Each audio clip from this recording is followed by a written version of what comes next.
পাহাড় সমান টার্গেট ছুঁতে পারেনি দক্ষিণ আফ্রিকা। সেমিফাইনালে দাপটের সাথে জয় নিউজিল্যান্ডের। 5 তারিখ বাংলাদেশ সময় বিকেল 3টায় পাকিস্তানের রাহুলপিন্ডি স্টেডিয়ামে দ্বিতীয় সেমিফাইনালে মুখোমুখি হয় দক্ষিণ আফ্রিকা ও নিউজিল্যান্ড। টসে জিতে ব্যাটিংয়ের সিদ্ধান্ত নেয়। ভালোই শুরু করেছিল নিউজিল্যান্ড। 48 রানের মাথায় প্রথম আঘাত হানে। আউট হন ওপেন ব্যাটার উলিয়াং। আউট হওয়ার আগে করেন 23 বলে 21 রান। এরপরে রাচিন রবীন্দ্রর সাথে জুটি বাঁধতে আসেন কেন উইলিয়ামসন। এদিন দুজনে যেন প্রতিজ্ঞা করে মাঠে নেমেছেন যে আমাদের আজকে 100 করতেই হবে। ঠিক তাই করেছে। দুজনেই হাঁকিয়েছে সেঞ্চুরি। 33 ওভার 3 বলের মাথায় দলীয় 212 রানের মাথায় দ্বিতীয় উইকেট হারায় নিউজিল্যান্ড। আউট হন বিশ্বের ভয়ঙ্কর ব্যাটার রাচিন রবীন্দ্র। আউট হওয়ার আগে করেন 101 বলে 108 রান। এরপরে তৃতীয় উইকেট হারায় 251 রানের মাথায়। আউট হন কেন উইলিয়ামসন।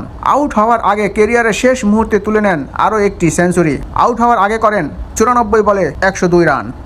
নিউজিল্যান্ডের হয়ে এছাড়া ডেরিল মিচেল করেন 37 বলে 49 রান। এদিন জলে উঠতে পারেনি নিউজিল্যান্ডের উইকেট রক্ষক ব্যাটার টম লাথাম। এদিন আউট হন 5 বলে 4 রান করে। এছাড়া গ্ল্যান ফিলিপস 27 বলে করেন 49 রান। মাইকেল ব্যাটসওয়ে 12 বলে করেন 16 রান। অধিনায়ক মিচেল সেন্টেনাল 1 বলে করেন 2 রান। নির্ধারিত 50 ওভারে 6 উইকেট হারিয়ে 352 রান সংগ্রহ করে নিউজিল্যান্ড। 353 রানের পাহাড় সমান টার্গেট চাপিয়ে দেওয়া দক্ষিণ আফ্রিকার গাড়ে এদিন চাপ নিতে পারেনি ওপেন ব্যাটার রায়ান রিকেলটন। 12 বলে 17 রান করে আউট হন এই ওপেনার। এদিন অনেক চেষ্টা করেছেন অধিনায়ক ট্যাম্বা বাবুমা। আউট হন 71 বলে 56 রান করে। এছাড়া রাশি ব্যান্ডেন ডুসেন অসাধারণ একটি ইনিংস খেলেন। আউট হওয়ার আগে করেন 66 বলে 69 রান।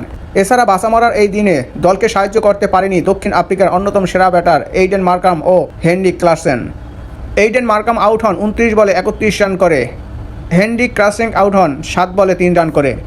দক্ষিণ আফ্রিকার হয়ে এই দিন টর্নেডো এক ইনিংস খেলেন ডেভিড মিলার। যোগ করেন ক্যারিয়ারের পাশে আরও একটি সেঞ্চুরি। আউট হওয়ার আগে করেন 67 বলে 100 রান। এছাড়া জয়ের জন্য বড় সংগ্রহ করতে পারেনি কেউই। উইল মুন্ডার 13 বলে করেন 8 রান। মার্কো জনসন 7 বলে করেন 3 রান। কেশব মহারাজ 3 বলে করেন 1 রান।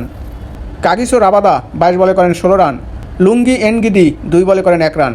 নির্ধারিত 50 ওভারে 9 উইকেট হারিয়ে 312 রান করতে সক্ষম হয় দক্ষিণ আফ্রিকা। ফলাফল দ্বিতীয় সেমিফাইনালে নিউজিল্যান্ডের কাছে 50 রানের পরাজয় নিয়ে আসর থেকে বিদায় নিশ্চিত করল দক্ষিণ আফ্রিকা। অন্যদিকে ম্যাচ জিতে চ্যাম্পিয়ন্স ট্রফির ফাইনালে পা রাখলো নিউজিল্যান্ড। 9 তারিখ মুখোমুখি হবে ভারতের সাথে। তো দর্শক, এই ছিল আজকে আমার ভিডিওতে। আমার ভিডিও যদি ভালো লাগে অবশ্যই আমার ভিডিও সবাই লাইক কমেন্ট শেয়ার করে আমার সাথে থাকবেন। দেখা হবে পরবর্তী কোনো ভিডিওতে। আল্লাহ হাফেজ, সালামু আলাইকুম।